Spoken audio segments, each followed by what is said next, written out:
Assalamualaikum warahmatullahi wabarakatuh. Selamat pagi, salam sejahtera dan salam semangat.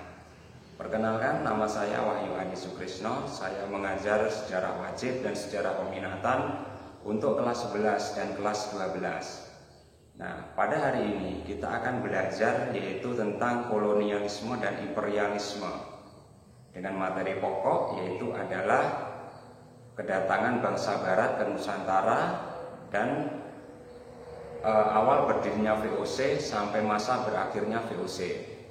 Untuk itu, sebelum kita mulai pada kegiatan hari ini, marilah kita berdoa agar pada kegiatan hari ini kita diberikan kelancaran dan kalian juga mudah untuk memahami tayangan video yang saya sampaikan nantinya. Berdoa, mulai.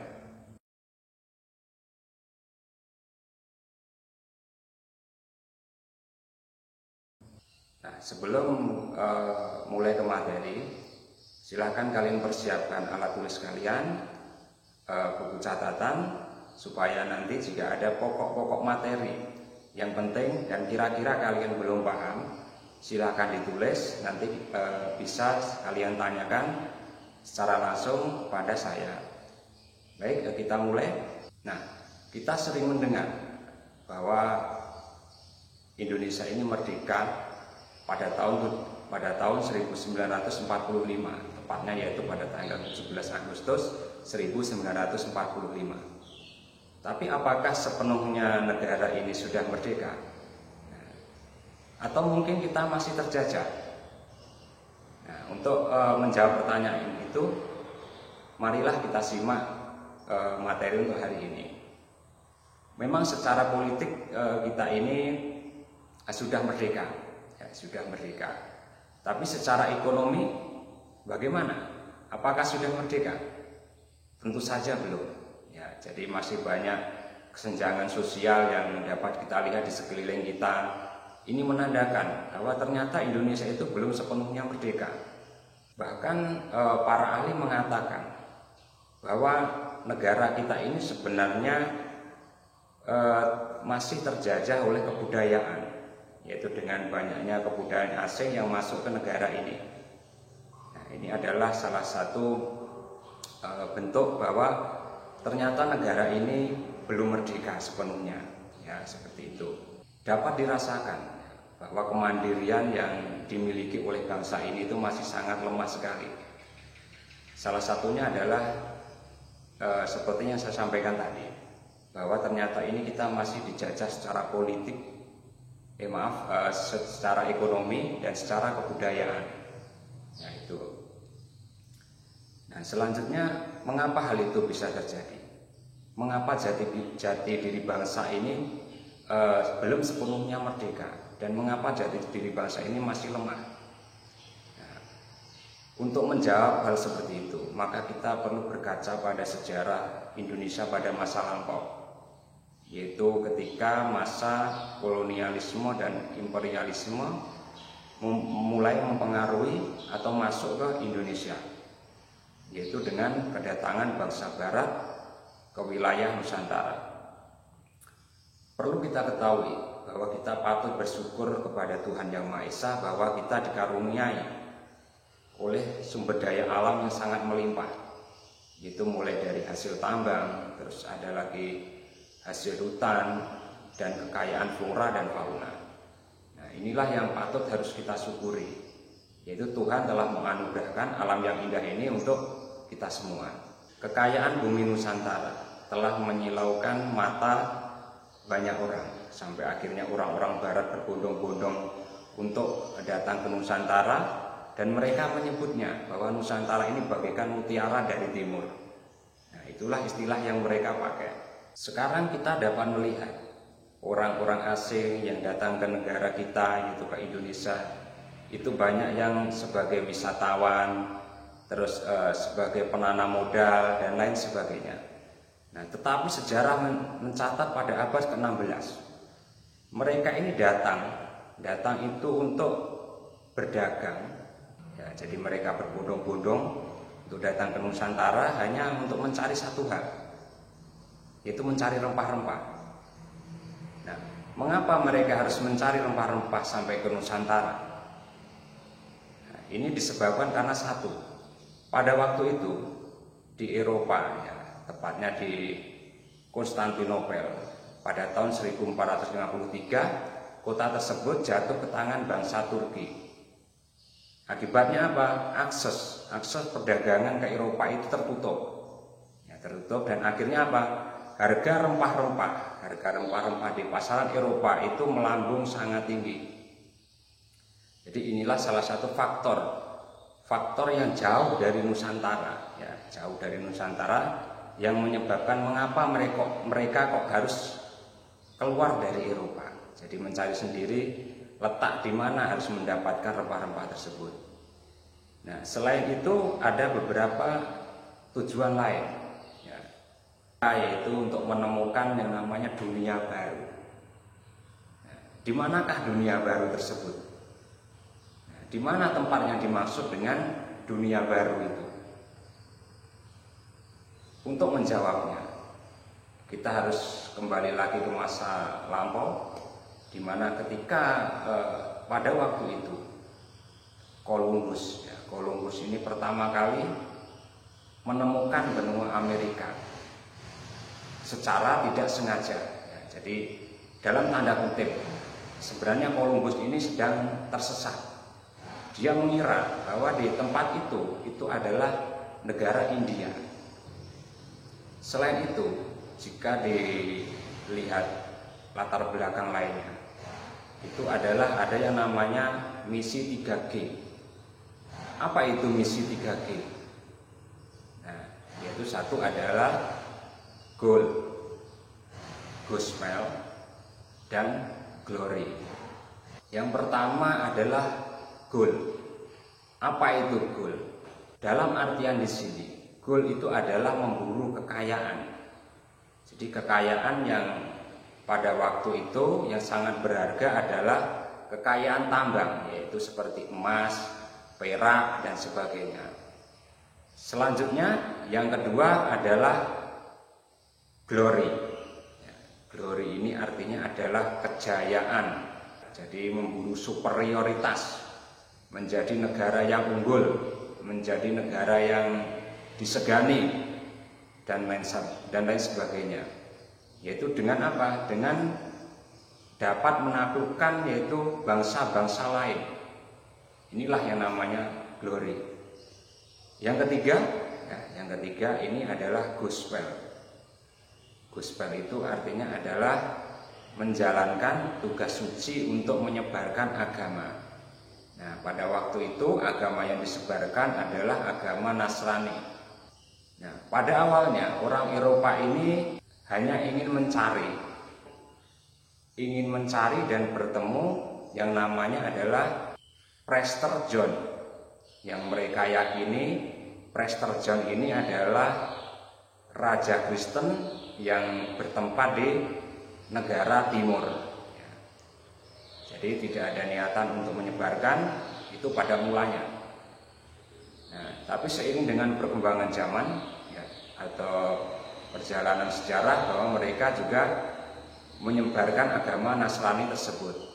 Nah, berikut ini adalah negara-negara yang melakukan penjelajahan samudera sampai akhirnya mereka datang ke Nusantara. Yang pertama adalah Spanyol. Ya, jika kalian penggemar sepak bola, kalau mendengar istilah Spanyol pasti juga mendengar yang namanya Real Madrid. Nah, ini adalah gambaran dari Spanyol. Jadi selain itu mungkin ada yang namanya lagi Barcelona. Nah, ini adalah contoh ikon dari negara Spanyol. Nah, tapi kita dapat melihat sejarahnya. Bagaimana sih bahasa Spanyol kok bisa sampai ke Indonesia? Untuk itu perlu diketahui bahwa ternyata bangsa Spanyol ini adalah satu bangsa atau suatu negara yang pertama kali menjadi pelopor dalam penjelajahan samudera. Mereka ini dalam rangka untuk mencari yang namanya rempah-rempah. Kita tahu bahwa tadi setelah Konstantinopel jatuh ke tangan bangsa Turki Utsmani, pasar dagang rempah-rempah di Eropa itu harganya melambung sangat tinggi. Jadi mereka harus berlomba-lomba untuk keluar dari Eropa, mencari tempat di mana sebenarnya kita dapat memperoleh rempah-rempah. Nah, sekarang mengapa orang-orang Eropa sangat menyukai rempah-rempah? Apa istimewanya rempah-rempah itu? Nah, yang pertama adalah karena harganya pada waktu itu sangat mahal sekali memang. Jadi ketika Konstantinopel jatuh ke tangan bangsa Turki, nah, pasaran Eropa sangat langka yang namanya rempah-rempah itu, dan harganya pun sangat mahal sekali. Untuk itu bangsa Spanyol inilah nantinya akan menjadi pelopor dalam misi, yaitu penjelajahan samudra dalam rangka untuk penemuan dunia baru. Nah, dunia baru yang dimaksud di sini adalah sebelah timur Eropa, ya, sebelah timur Eropa. Jadi bisa juga mengacu pada wilayah Nusantara. Nah, selanjutnya siapa tokoh penting? Ya, siapa tokoh penting yang melakukan penjelajahan samudra dari bangsa Spanyol ini? Yang pertama itu adalah Christopher Columbus.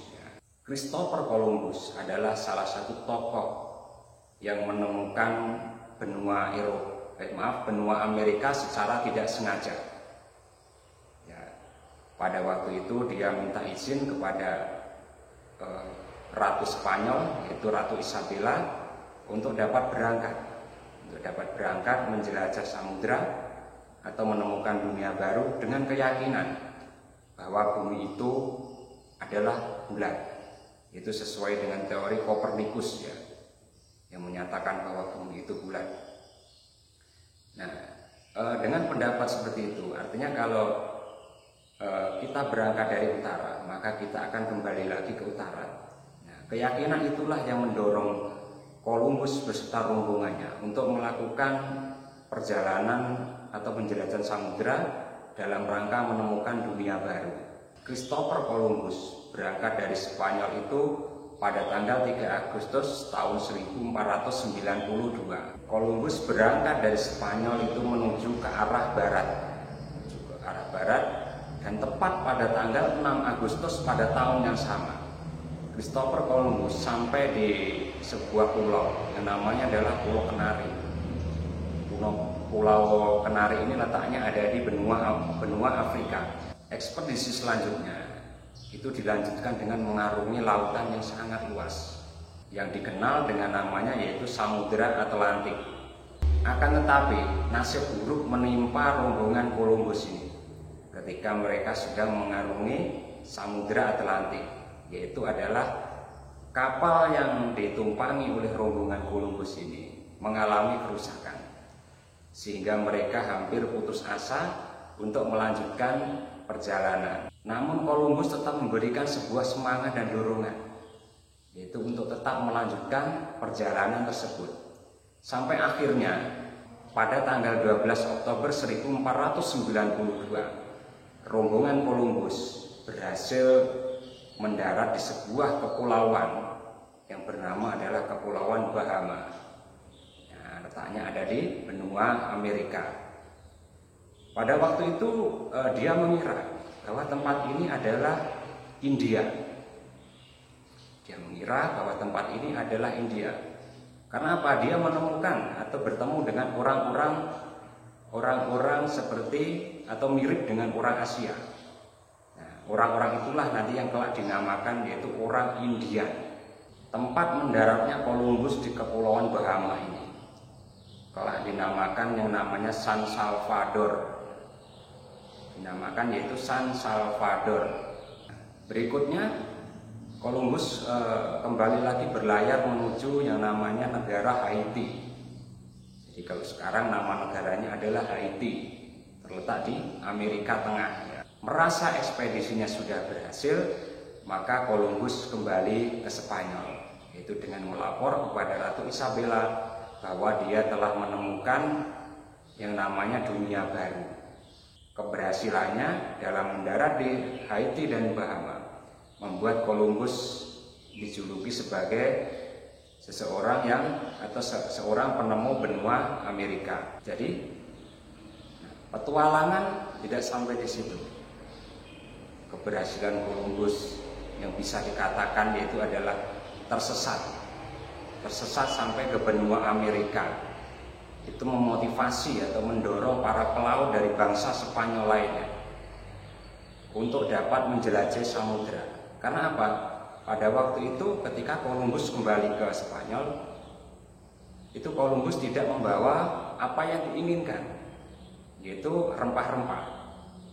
Maka dari itu ekspedisi selanjutnya itu adalah dalam rangka untuk menemukan tempat penghasil rempah-rempah. Ekspedisi selanjutnya itu dipimpin oleh yang namanya Magellan dengan kapten kapal yaitu Jan Sebastian Elcano. Magellan itu juga mengambil jalur pelayaran yang dilalui oleh Columbus hingga akhirnya dia sampai di ujung selatan benua Amerika. Nah, yang kelak ujung tersebut dia mendarat di sebuah selat yang sempit, namanya adalah Selat Magellan. Melalui Selat Magellan rombongan dari Jan Sebastian Elcano itu kembali melanjutkan perjalanan melintasi Samudra Pasifik yang bisa dikatakan merupakan lautan yang relatif tenang daripada Samudra Atlantik tadi. Akhirnya pada bulan Maret tahun 1521 Magellan itu berhasil mendarat di Pulau Guam, yaitu sebuah pulau yang terletak di Samudra Pasifik. Rombongan Magellan melanjutkan perjalanan lagi, yaitu ke arah, kalau sekarang namanya adalah Filipina. Ya.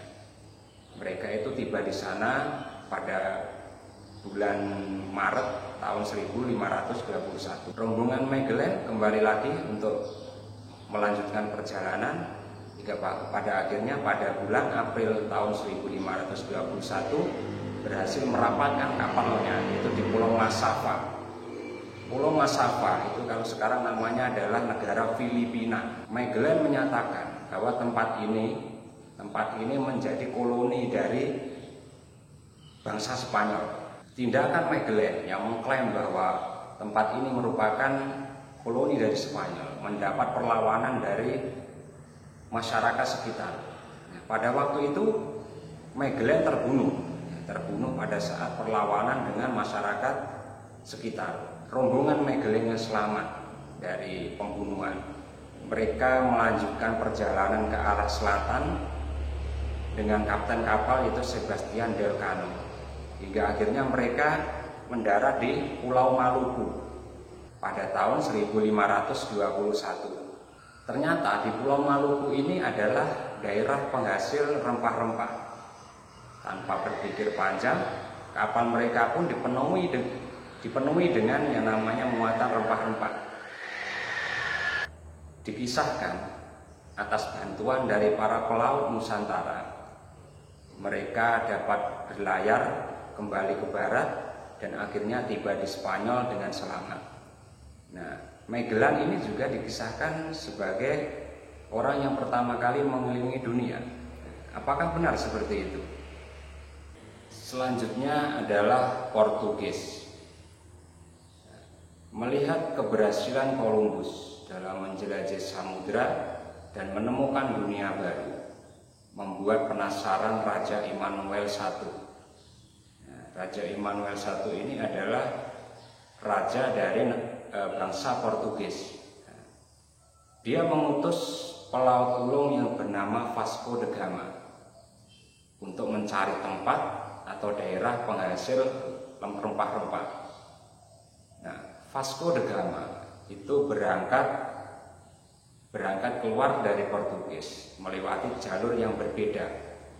Artinya jalur yang tidak dilewati oleh pelayar dari bangsa Spanyol.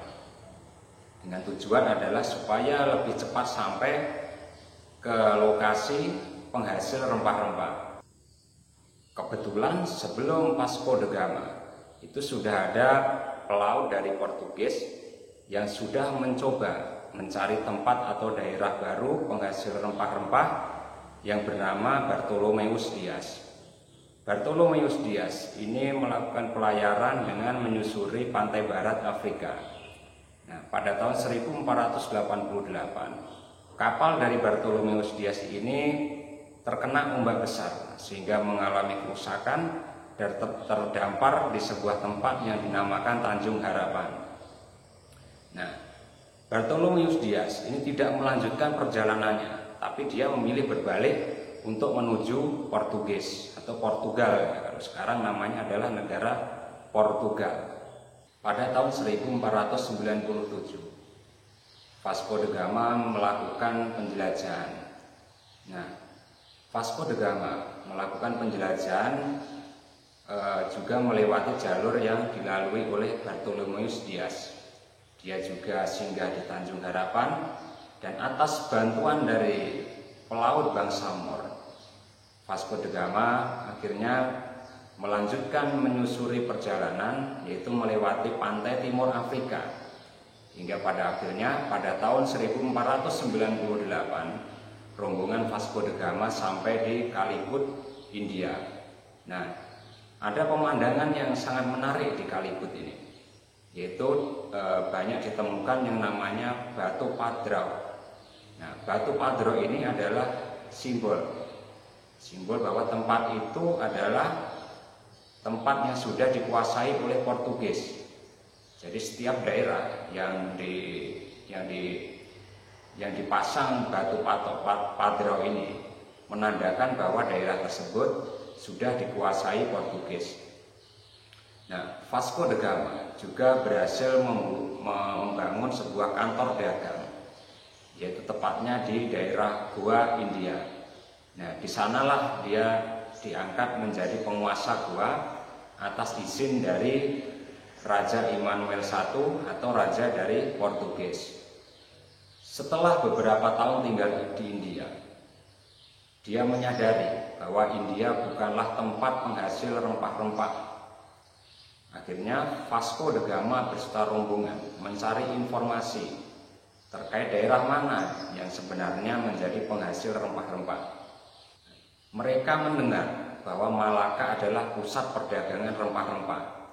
Maka pada waktu itu juga diutuslah seorang pelaut yang bernama Alfonso de Alburquio untuk melanjutkan ekspedisi lanjutan menuju ke Malaka. Pada tahun 1511, Portugis berhasil memasuki Nusantara, tepatnya yaitu Malaka. Nah, pada tahun itu pula Portugis berhasil menguasai Malaka, yaitu pusat perdagangan rempah-rempah. Nah, bukan berarti mereka menguasai tanpa adanya perlawanan.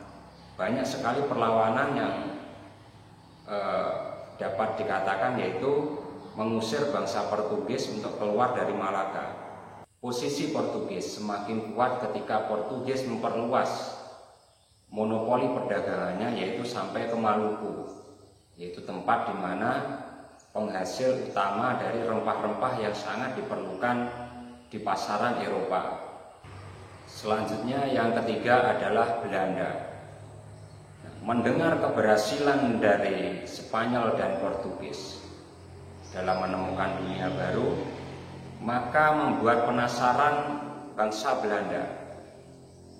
Akhirnya pada tahun 1595 diutuslah dua pelaut yang bernama Cornelis de Houtman dan Peter Kaiser untuk menemukan dunia baru. Kedua pelaut ini membawa 4 kapal dengan 249 awak kapal beserta 64 pucuk meriam.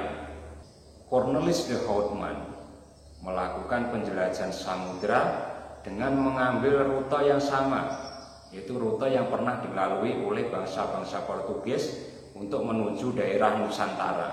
Pada tahun 1596, Cornelis de Houtman itu berhasil mendarat di daerah Banten. Nah, di sana mereka mulai berdagang. Jadi pada awalnya Belanda itu datang ke Indonesia adalah untuk berdagang. Dan kehadiran dari Cornelis de Houtman ini ternyata mendapat sambutan baik dari Raja Banten pada waktu itu. yaitu Sultan Abdul Mufakir. Dengan melihat posisi strategis, yaitu daerah Banten sebagai daerah penghasil rempah-rempah, Cornelis de Houtman itu berambisi, yaitu untuk melakukan monopoli perdagangan di daerah Banten.